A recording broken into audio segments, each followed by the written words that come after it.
Assalamualaikum warahmatullahi wabarakatuh. Ada sebuah pertanyaan yang disampaikan kepada saya, bagaimana cara memahami Al-Quran di era digital seperti sekarang ini?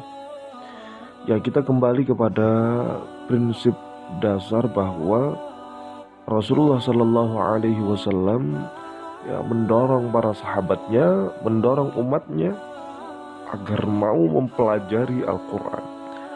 Bahkan orang-orang yang gemar mempelajari Al-Quran disebut oleh Rasulullah Sallallahu Alaihi Wasallam sebagai orang-orang yang terbaik. Khairukum man ta'allama al-Qur'ana wa 'allamahu. Sebaik-baik di antara kalian adalah yang mau mempelajari Al-Quran dan kemudian mengamalkannya sekaligus mengajarkannya kepada orang lain.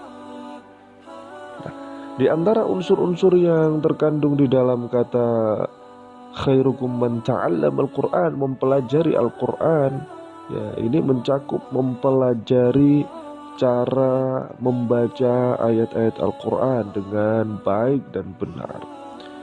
Kemudian juga mencakup bagaimana cara mempelajari Al-Qur'an dari sisi tulisannya.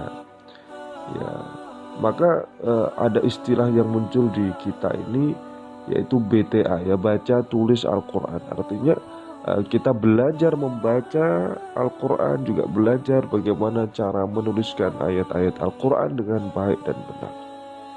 Nah, selain itu juga masuk dalam cakupan mempelajari Al-Quran adalah bagaimana kita mempelajari untuk bisa memahami kandungan makna dari ayat-ayat Al-Quran. Nah, terkait dengan hal ini, tentu kita harus memiliki modal-modal dasar ya. Setidaknya ya kita memiliki ilmu tentang bahasa Arab karena Al-Quran itu diturunkan oleh Allah dengan bahasa Arab.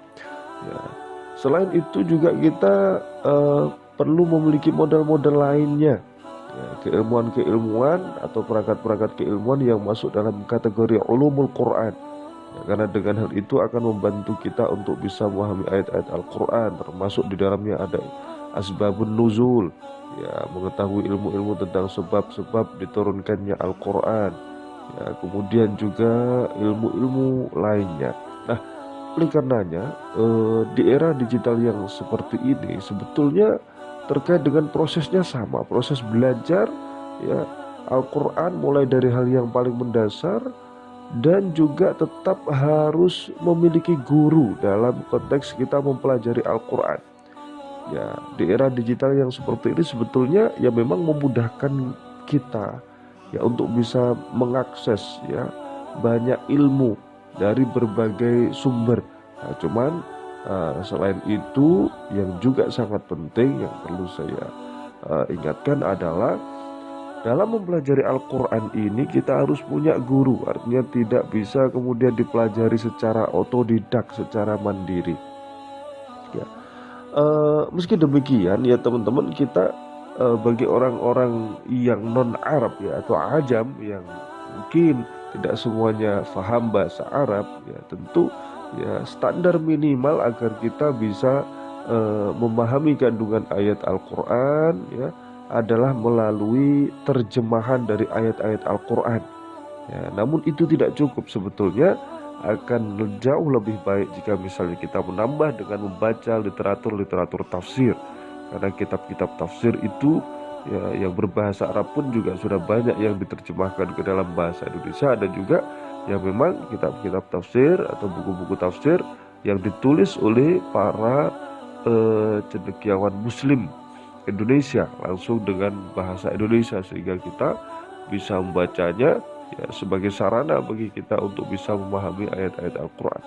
Ya, artinya di era digital yang seperti ini ya memang memudahkan kita ya dari segi sarana ya prasarana ya.